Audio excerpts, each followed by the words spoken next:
So I'm Steve Tyson, I'm Head of Cloud Gaming at Supermicro. I'm based in London, UK, and recently we just announced our platform. What is cloud gaming? So cloud gaming is the ability to stream games on demand via the cloud. And how powerful do these systems need to be? Well, fairly, yes, and that's why we've devised our Supermicro cloud gaming platform. The ability to stream games to a wide mass range of users globally requires a good deal of power. So I can tell you a bit more about that in a minute. So how much of the actual project can you help people with? I mean, if somebody comes into this, presumably there'll be some massive companies out there that have already got a load of infrastructure and ideas and everything in place. But is there room in the market for smaller people or entrepreneurs that want to get into this and make this their business? Well, I think you've got to look at it in a slightly different way, in the way that we have. It's an emerging marketplace. So Supermicro have identified this, and there's early adopters in this kind of area are looking to get on board, and I would suggest maybe service providers and broadcasters are the early adopters of this technology, but we will see, like you rightly say, it be adopted on a widespread basis. People that are getting into this then are going to be investing quite an amount of money. There must be a range of options out there. Why would they pick Supermicro? Well, as I mentioned just now, Supermicro have identified this emerging market.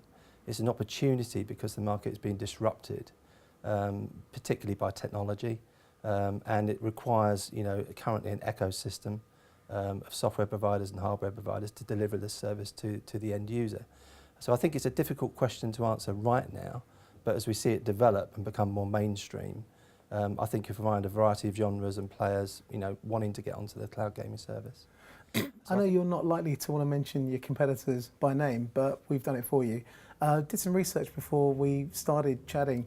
Everyone's talking about cloud gaming, but when we go on to Dell, if we go on to HP, we can't find a single solution. But on Supermicro, we found it straight away.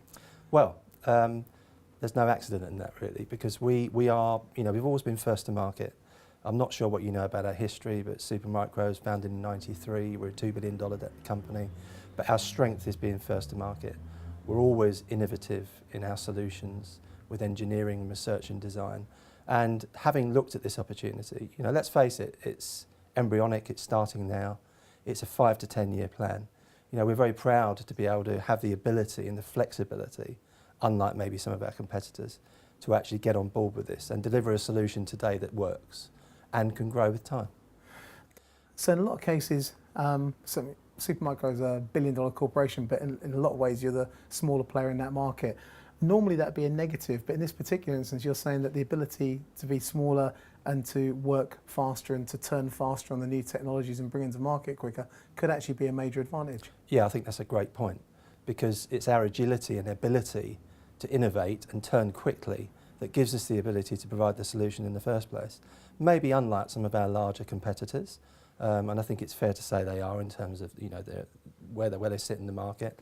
But we're providing an enterprise class solution on basically a very small scale basis at the moment. But the ability to adapt and change is exactly why we are really the platform of choice right now. So presumably the fact you want to lead in this market and your ability to deliver solutions quickly, presumably that makes you an attractive partner for NVIDIA. Yes, and we have worked very closely with NVIDIA. Their product is very suitable for the graphics processing that's required to deliver in the cloud. As you mentioned earlier on in this chat, the amount of raw processing power required, both CPU and GPU, is not insignificant.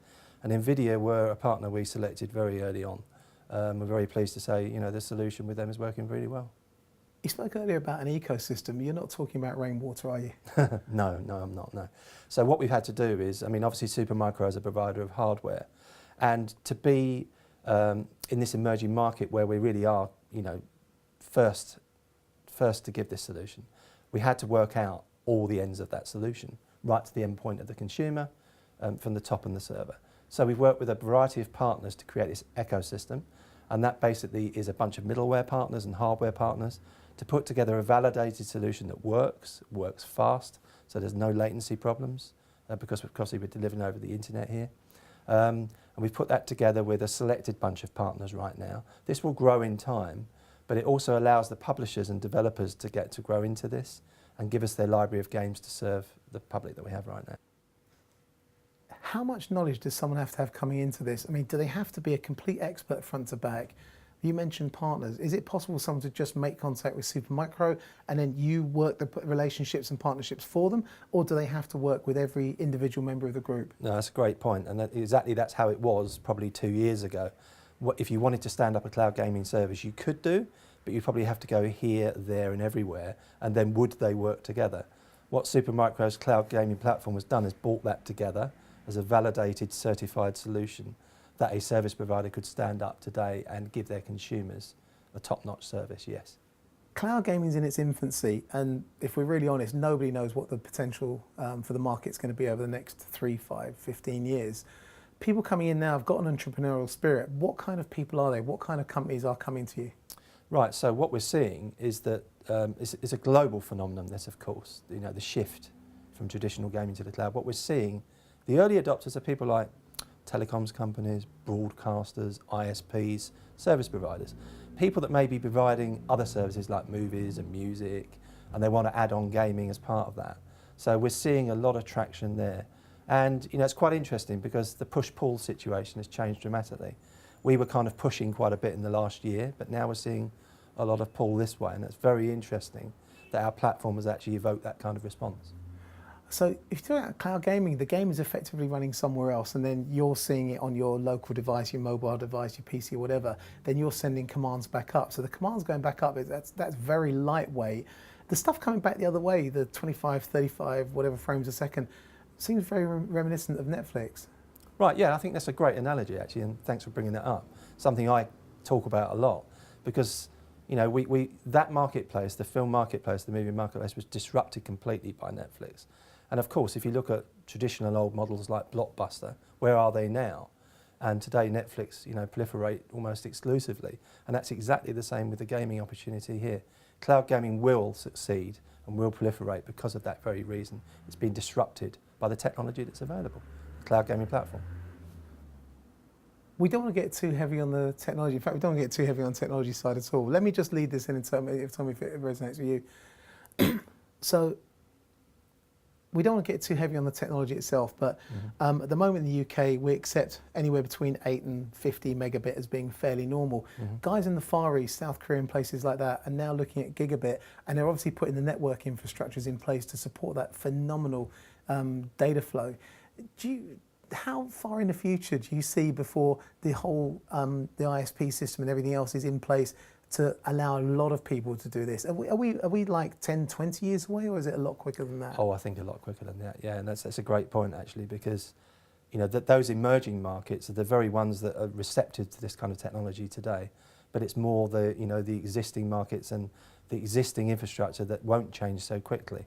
So you make a great point. So I think there's areas of the world that will adopt this kind of service very quickly, and it'll be very, very successful, and then the trend will pass very, very quickly.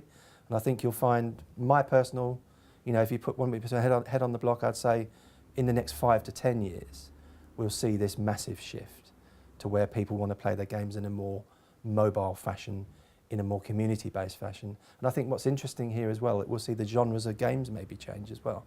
We're used to the traditional models of, the shooter, the action game, the driving game. The genres seem to be changing a bit, and I think they'll be made more akin to being played from a cloud-based service. It's one of the things we noticed when we were down at the Eurogamer show recently. We had a chance to look around Oculus Rift and all these kind of virtual reality technologies. And we're noticing the fact that the games, in a way, were backward from what you can currently play on the desktop.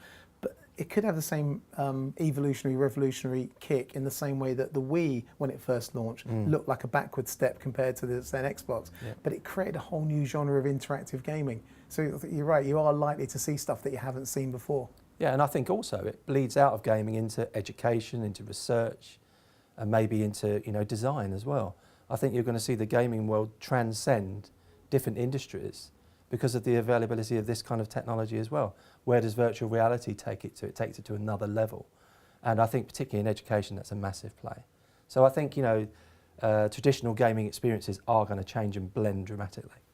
So Steve, if someone wants to find out more about cloud gaming and what Supermicro can do with its partners, do they have to follow you to the front row of a David Bowie concert, or can they get the information somewhere else? Well, the Supermicro cloud gaming team is based in London, So they can come directly to us, either by email or phone. They can simply visit our website, supermicro.co.uk. Or of course, maybe you might bump into us next week at the Tiger Awards event, where we're actually sponsoring 2 awards. We're doing one for education and one for a best game. And that'd be a good time to talk there. Brilliant. Thanks for your time. Pleasure. Thank you very much.